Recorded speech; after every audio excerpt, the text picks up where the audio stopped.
Good morning. This is Morning Voice Keith Keller. I am a registered nurse working in the field of recovery. I am in long-term recovery myself, over 30 years, and I am delighted to be here this morning with Michael. Hello to Michael's audience. Very nice to connect with you. Let's go. I'm on a journey to discover the truth.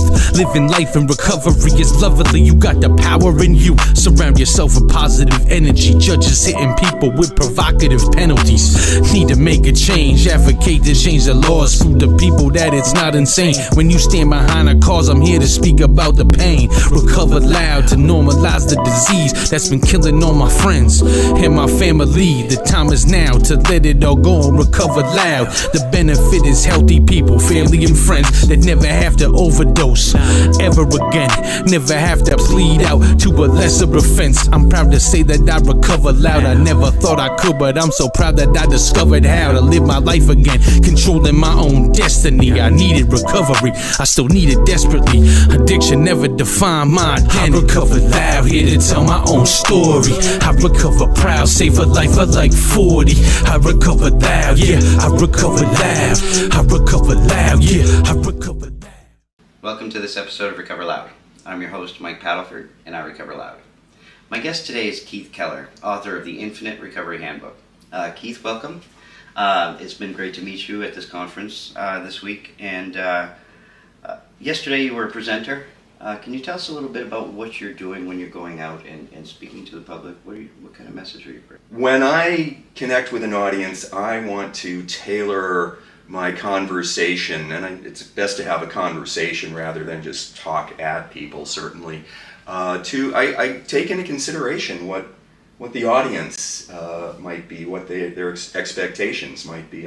I find myself speaking at the occasional AA meeting, so I want to give an AA appropriate talk. Right. Sometimes I talk to a civic group and want to stay relevant to the concerns of people who are affected indirectly by addiction and recovery. So, try and focus on the needs of a particular audience. And I mean, one thing we learn is we never know what it is we can say that's going to connect with somebody. Very true. We can prepare, we can plan, but sometimes it's what we don't think about. It's always a that surprise. Really makes that connection. Yeah.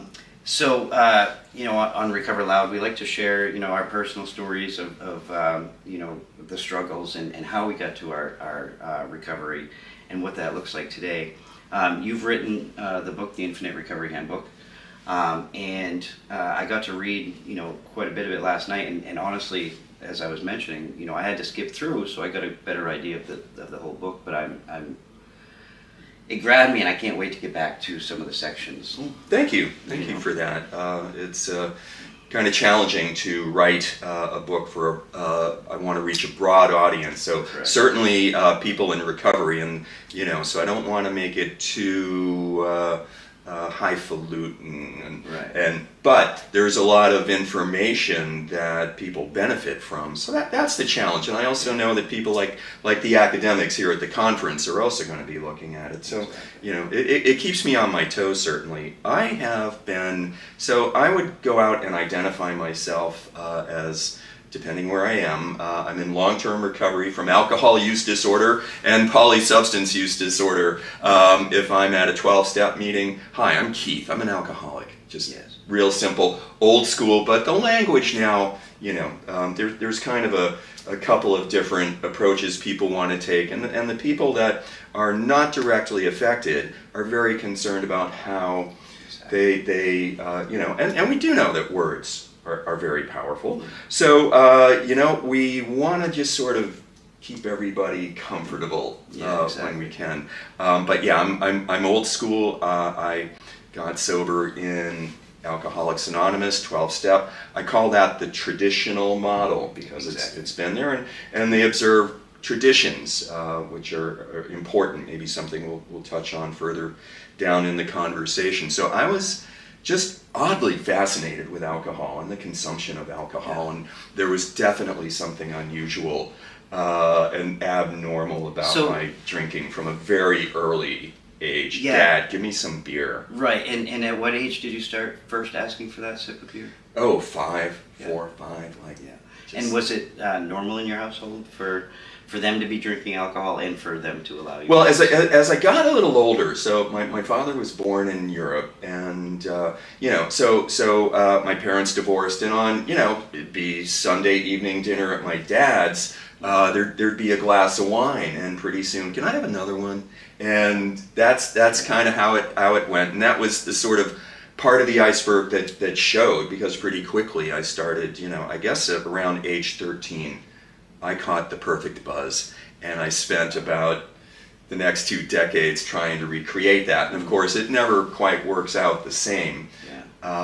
So I grew up, got interested in music, and my alcohol and recreational drug consumption and use certainly became part of that all enmeshed in And that. what was that doing for you? I mean, because people can go out and play music and do these things without using, but what was it you were gaining from? I guess it was the search for the ultimate note. I got interested in drums. I'll blame that on Ringo, going back to a long time ago.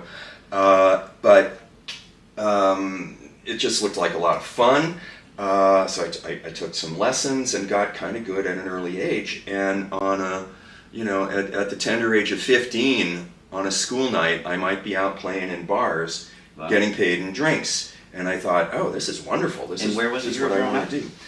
Down on the area of Massachusetts north of Boston.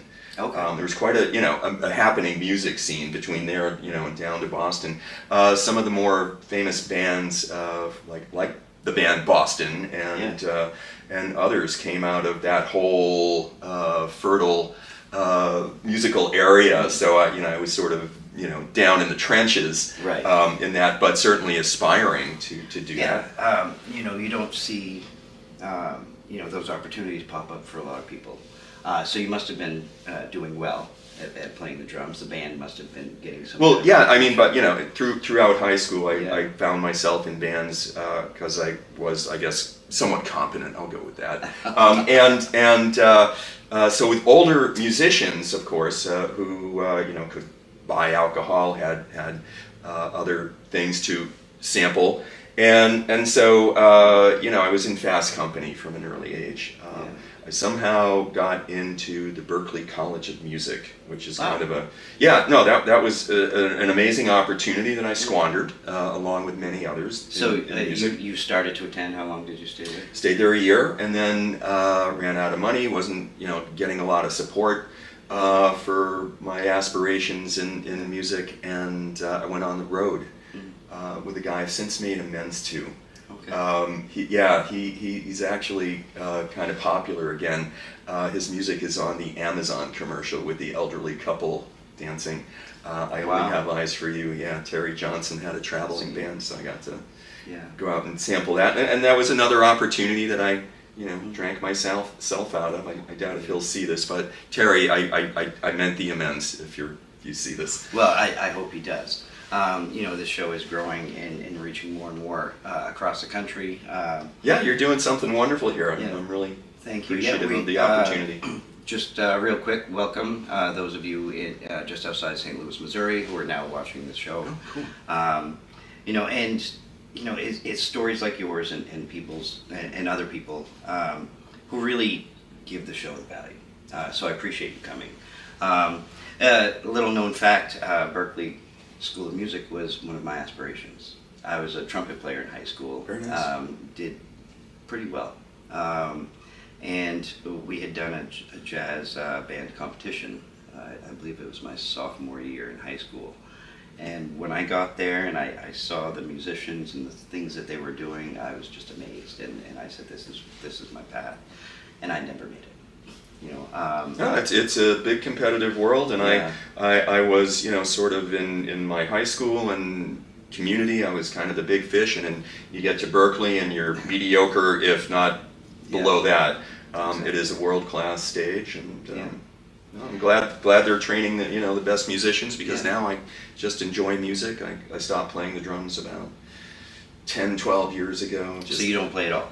They're all packed up downstairs. I can't say never, but I think writing kind of supplanted that, became my creative outlet. So you started writing your book in what year? This is my second book, Yes. and so I started this one in 2017. I was actually pitching to a publisher.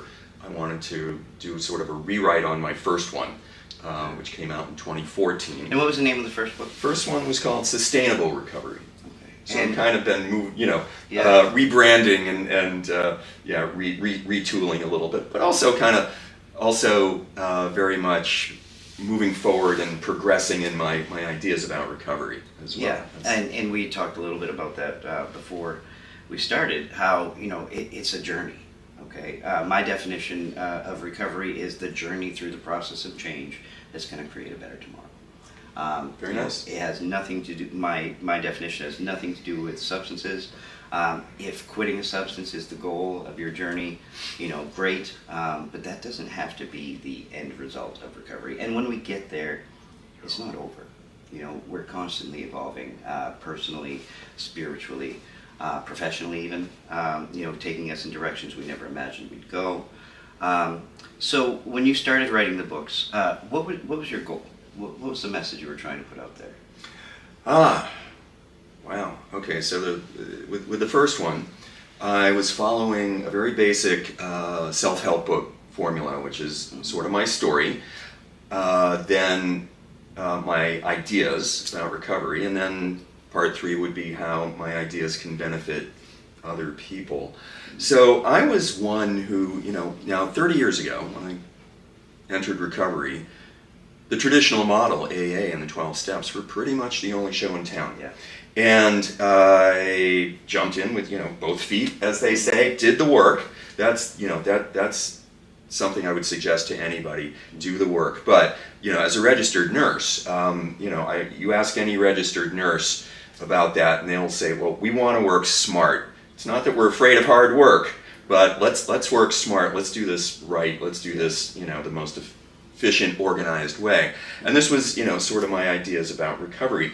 And also, very early on, having worked in numerous areas of nursing, but especially in substance use disorder rehab and detoxing, saw that there was a real need for more ideas and to encompass all forms of addiction, all pathways to recovery, before that became what everybody wants, more or less. I think in the last 5 years that's come a long way, but I was 10 years ago kind of, very much moving in this direction.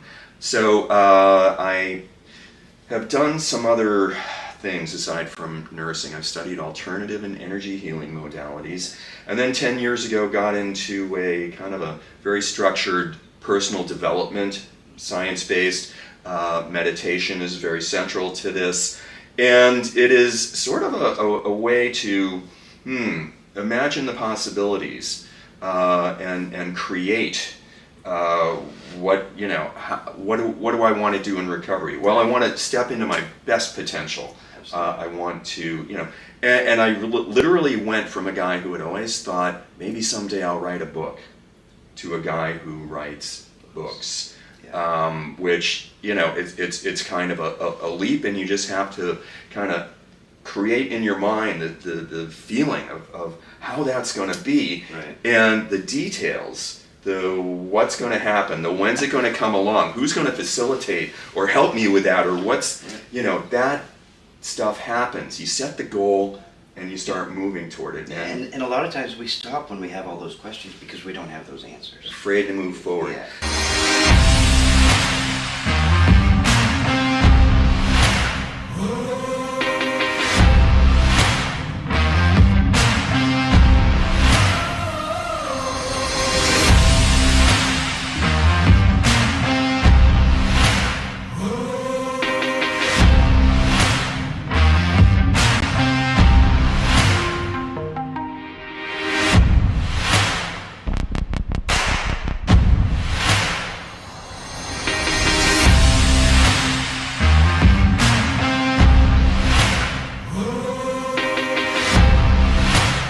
So, all right, so very simply, I think that we are in one of two states.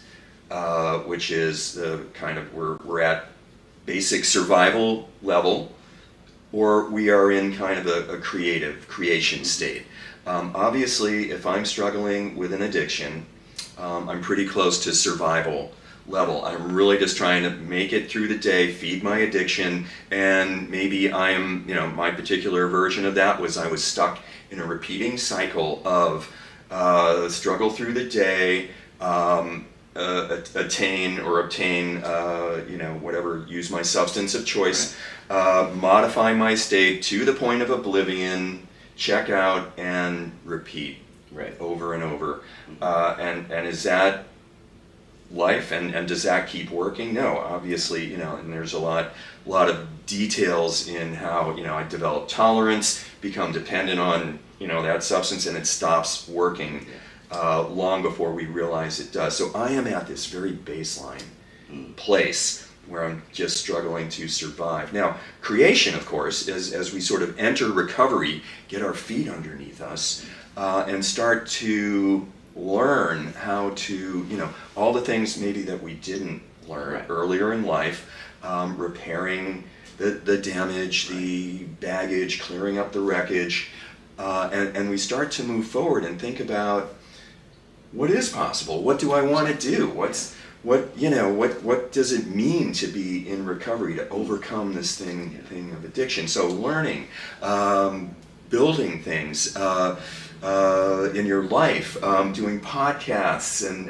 TV shows, writing books. These are all the possibilities that all of us are capable of. And see, back when I was using, I used to call myself a functioning addict.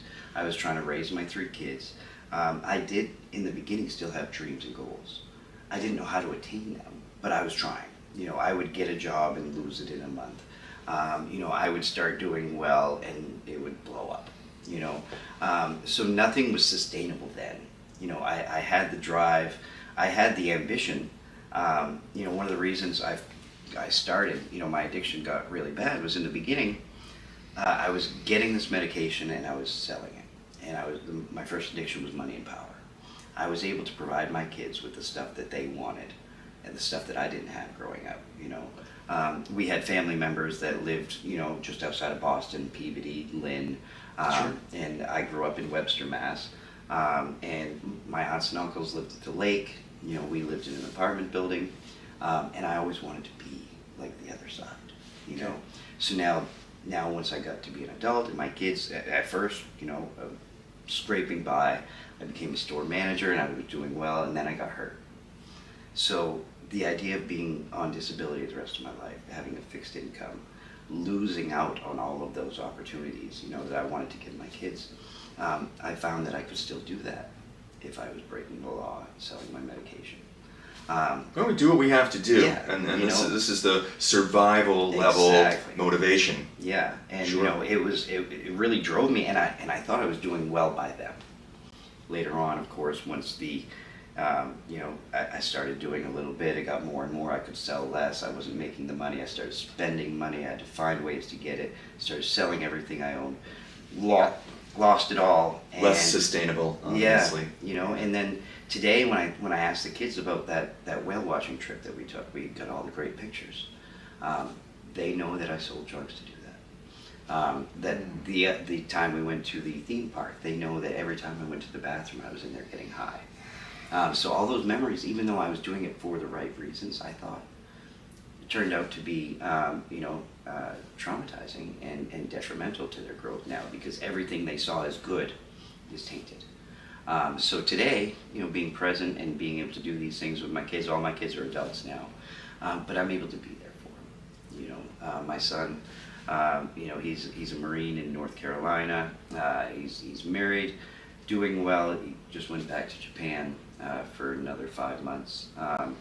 But he calls me, and calls me dad, and he tells me what he's going through, and I get to be there for him. Well, your insight into that is certainly validating of the work you've done in recovery, and that is a higher level of recovery, to come to understand that even though superficially that those experiences seemed okay. Now Right. you know the true substance of what was going on, Exactly. the impact it had on others, and obviously you've gotten right with that. That's as good as it gets. Yeah, Michael. and those are those gifts of recovery that we're all working towards.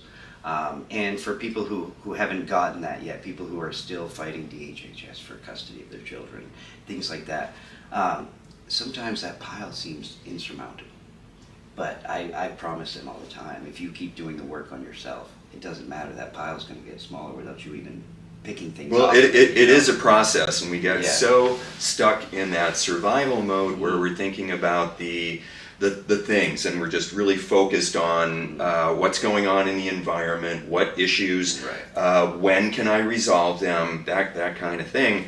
And if we can just kind of move a little bit out of that and start, functioning from the level of observing our reality the way somebody else would, then we can start to make our best decisions, call in the resources, and open ourselves up to the possibility that it's going to work out. Because it always does, but it's fear, it's concern about the things that we're lacking, worrying about the judgment of others.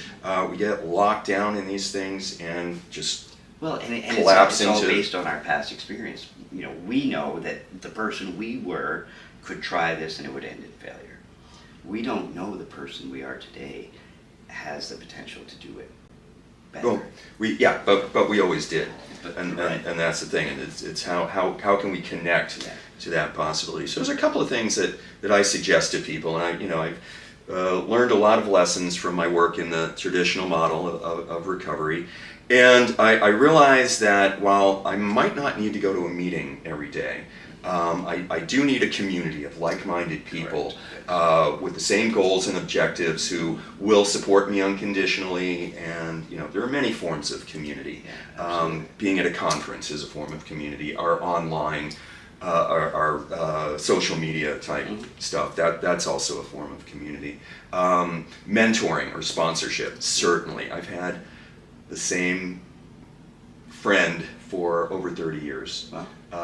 I've known him for that long. He's been my official. Did you know him prior to? No. Met him in early recovery.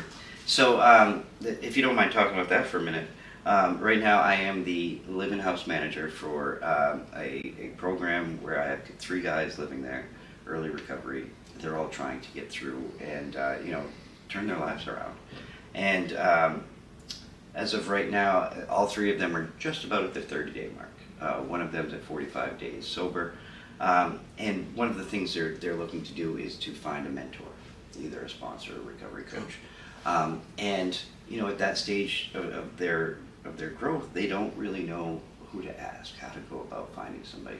That's a challenge. Can you suggest something that they could do to choose the right sponsor? Because Well, obviously, bear in mind that the right person is not going to come knock on their door. They're going to have to go out and sample what's out there. So obviously meetings are a good place to do that, or other types of organizations where they can observe people. Online, it's not, it's a little bit different. It's not quite as real. When you get a sense of how somebody speaks, carries themselves, and the content of what they talk about, their values, their experiences, that's, and it's, the first sponsor that I had was not the sponsor that I was going to move forward in life with, but he was, fine for the first couple of years. Yeah. So there are people who are dedicated to this work, certainly a lot more than I am, and very good at it. But perhaps not exactly the guy who's like, I'll be everybody's temporary sponsor. Right. Maybe not so much. But I would suggest to people that they kind of get out and see who's out there who. And when you hear people speak, like you said, finding like-minded people doing the same thing with the same kind of goals. I was lucky enough. My very first sponsor was business-minded. Very much like-minded. He works in recovery. He's trying to help people, and I knew from the moment I first heard him that this is the guy I want to help guide. Well, that's that we have a little brain in the middle of our stomach that knows these things, and if we can listen to it, then yeah, we can make good decisions usually. Accountability. And a willingness to make yourself accountable to someone and follow guidance, which isn't always comfortable. Right. Honesty is certainly important in that relationship, and that's what it is. It's a relationship. Then learning about recovery, learning about addiction. The traditional model knows a lot. There's a lot of wisdom in the big book, the other literature of AA, and then there's unlimited stuff available to us now through the internet and many fine independent authors. And finding the things that resonate with you.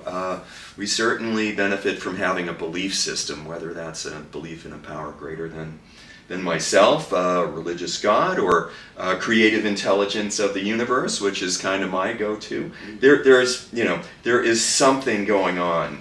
There is like literally, gallons of blood pumping through miles of blood vessels in my body. My heart will beat 3 trillion times in my life. Thousands of chemical reactions go on every second in my body.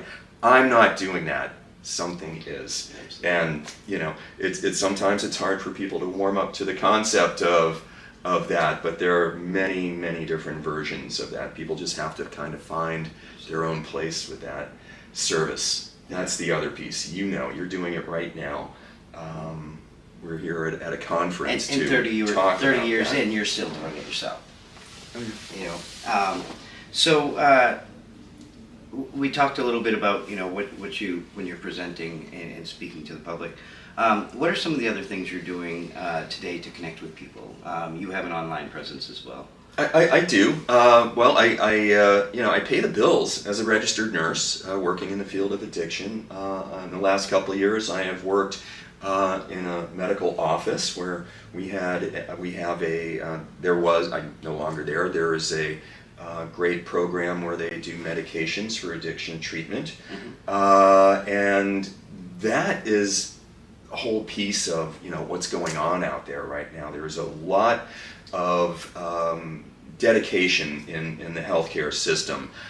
There's still a lot of glitches, a lot of stigma, just the way there is in the wider culture. But there are a lot of people very dedicated to helping people with substance use disorders, and I'm very appreciative of people like we're seeing here at the conference, who just spend their time looking at brain scans or compiling statistics, and somebody has to do this. I'm glad that there are people who are dedicated to that.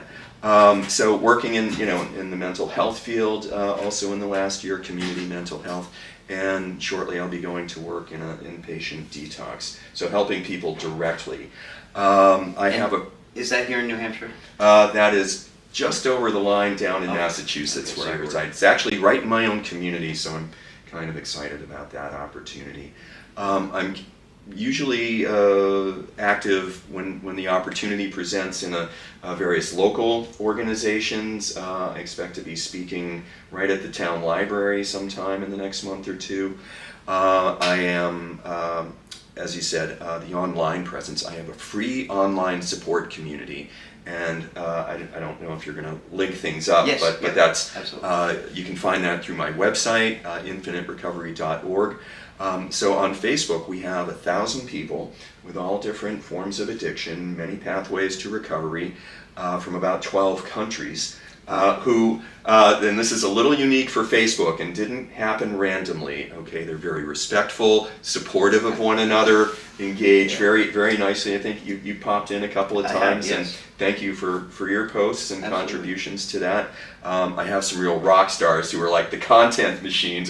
It's become easy, but there's hundreds of people active every month. I look at the statistics, so I know that we are helping and supporting. Where can people find your book? It's available on Amazon and select bookstores, at least here in the Northeast. I did have one royalty last month from Australia.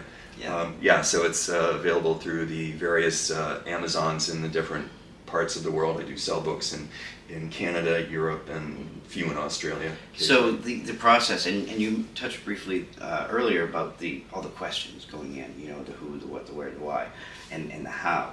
I made all the mistakes on my first book, Yeah. so I kind of have a little bit more of a sense of this, and it's very exciting because my ideas are really there to much more an advertisement for recovery than any service I want to sell you, which is kind of what I see a lot of other people doing. No, I'm a real guy with a real story, and I'm in it to help people, and so the book really helps people to, first of all, come to terms with what's going on if they have an addiction. And if they're in crisis, I actually put a section in the back with directions to go look at the back of the book if you are thinking about hurting yourself, because this is a real, we can't recover if we're not around to recover. So that it's important that nurses want to triage, prioritize things. Then, how to get help, how to establish recovery, how to integrate back into our lives, our livelihoods, our relationships. And these are all the things, the challenges that we all have in common pretty much. And I also bring a little perspective as, that nurse who was taking care of you in rehab and at the doctor's office. So I am very transparent about my recovery.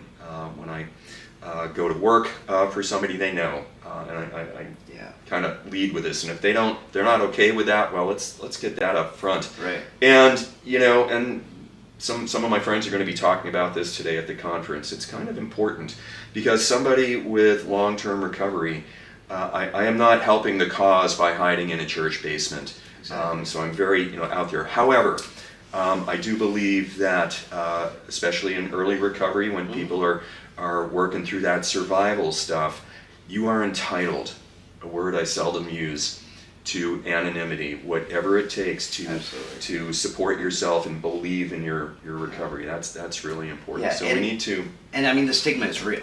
Oh, yeah. And you've got a section in your book that I saw it in the front, and I had to screw stigma.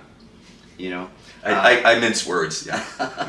And after reading some of it, I had that thought. How controversial is this guy? But really, you're I push the envelope for sure. But you present well.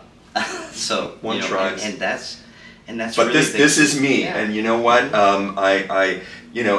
As somebody who struggled with substance use disorder, I was a little edgy. I was a little out of the box, and being true to that, and this is one of the authenticity is certainly going to serve us collectively. Absolutely. As we try to bring a higher standard to recovery. And this is always a talk I would have with patients, especially in the primary care setting. You're out there in the office next to the little old lady with diabetes. And we have a chronic condition. We are legitimately here seeking help for this. Yeah. Okay, we're no different than the person who's just here for routine physical, high blood pressure, perhaps has a sprained ankle, or yes, these are different chronic conditions, different acute conditions. However, we have our rightful place in healthcare. We deserve to be treated with dignity and respect, and but a lot of that also comes from how we and many elements of the disease of addiction, substance use disorder or behavioral addiction certainly, are that we don't always present well. So this is something we need to spread understanding about, to help people understand that when somebody is feeling so uncomfortable